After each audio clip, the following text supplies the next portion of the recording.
Next up, we're going to talk about seam allowance. So I've got a few sample pieces here. And I'm just going to mark my seam allowance. I always tell my students, if you have a hard time sewing in a straight line, just draw in your seam lines, okay? I'm going to start off, I'm going to do one sample with a 1/2 inch seam allowance. Now this is our fashion ruler. If you've never used one of these, they're pretty easy to use. Everything's broken down into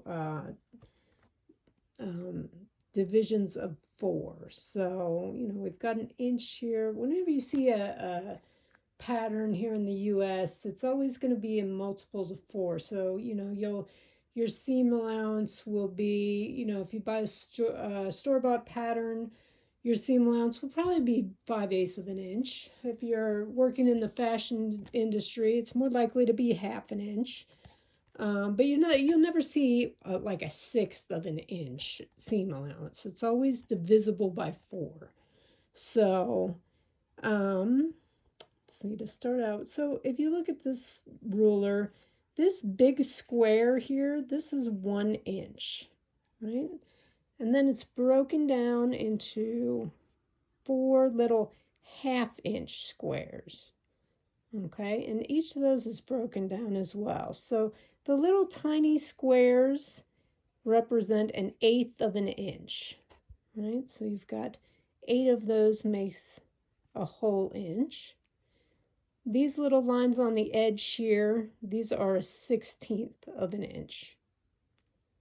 Okay, so we've got, I always use the edge of the ruler and measure my seams in. So I'll take the raw edge and I'm just measuring in a 1/2 of an inch. And I'm going to make a line. That's going to be my seam line. And I'm using this disappearing ink, so that ink is going to disappear later in the day. Right? And when I sew things, I put right sides together. So that'll be my 1/2 inch sample. Let's see, let's do a 1/4 of an inch sample as well.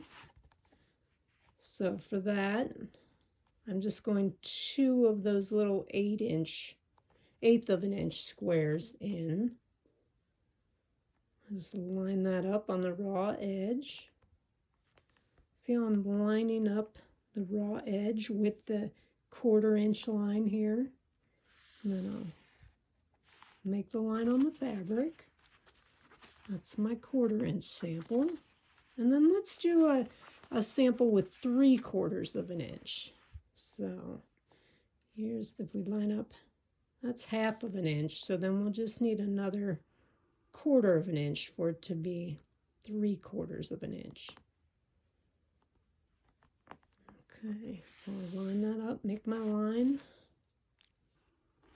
And there is my 3/4 of an inch sample. Now we'll go over the sewing machine and I'm just going to sew right on top of the line that I've just drawn. That'll give me a perfect seam allowance for each sample. Okay, now I'm ready to sew my seam samples. Let's start out with the 1/4 inch. I'll do the smallest one first. Now, whenever I sew, I'm going to start with right sides together. I'm just lining up the raw edges. You can pin this together if you like. It's a pretty small sample, so I'm not going to worry about that. I'm going to lift up my presser foot. Now you can see on the foot plate, you also have little markers that show you where to line up the raw edge of the fabric in order to get certain seam allowance. So my first line is a 1/4 of an inch. And you'll see the numbers on here.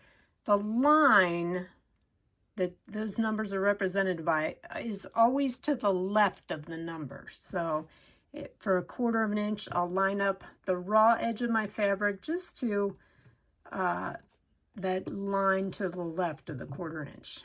Right? And I like to start with my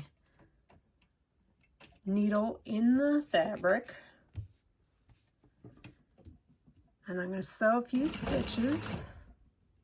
And then I just want to back up a few stitches as well.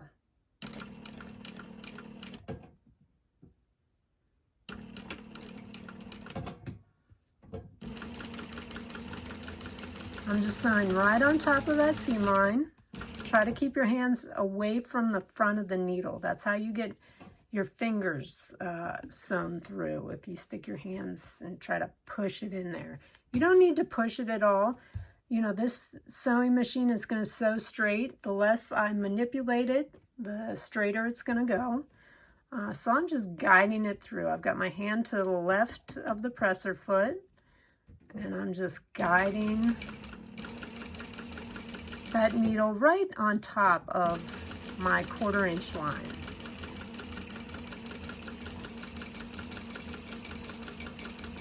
When you get down to the end, you want to back up a little as well. Okay, take a few stitches. Now, when you go to pull your fabric out of the machine, you want to make sure that that little lever at the top is all the way in the up position, okay? That's going to make sure your thread is unlocked, okay? And then you can pull it right out of there. If you'll notice, sometimes you go to pull your fabric out of there and it gets stuck.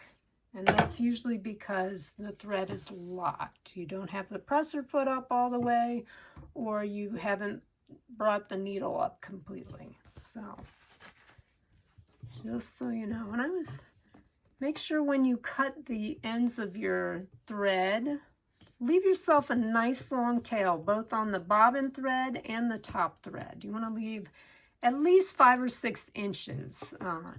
That is going to prevent the thread from sliding out of the needle while you're sewing, okay? Now we'll move on to the 1/2 inch.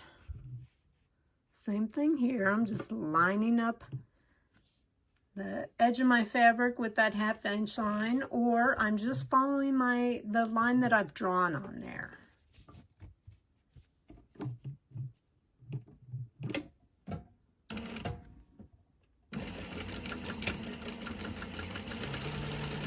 Always back up at the beginning and the end to lock those stitches in place.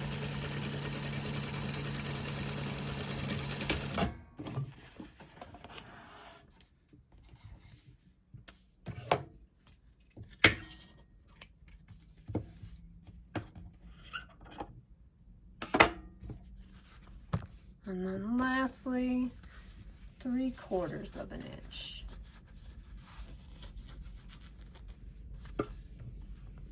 And this is a big seam. You usually don't need seams this often, but if you were doing a lapped zipper or something like that, you would definitely want to do a bigger seam like this, just to have a little extra seam allowance for that fold over.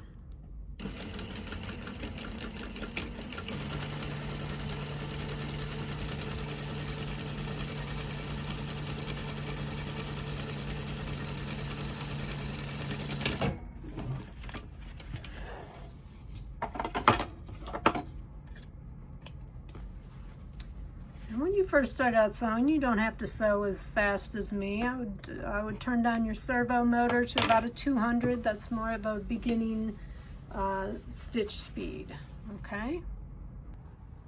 After we're done stitching those, next we're going to set our stitches, and we do that by pressing down on the closed seam, okay? We want to leave it just as we sewed it.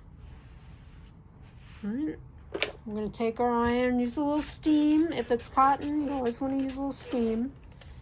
Give it a nice good press. That's going to set those stitches in place.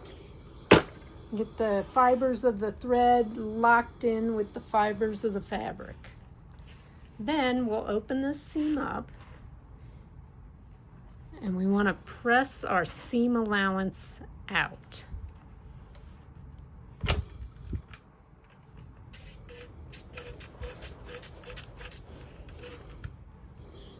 Give it a little steam, press it out nice and flat. And that is our finished seam.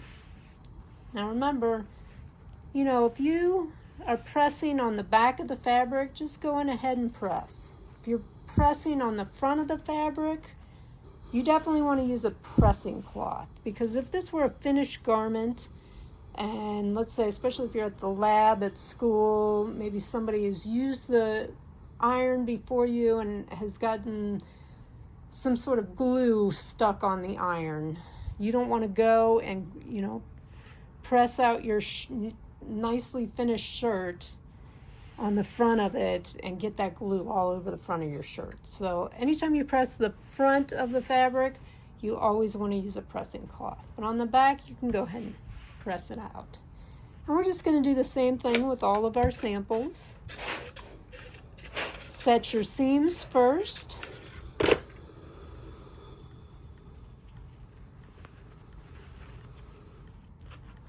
Then go ahead and press your seam allowance nice and flat. I always kind of open it up with my fingers. Give it like a little finger press first, and then use steam. I don't like to get my fingers too close to that steam iron because it is pretty hot.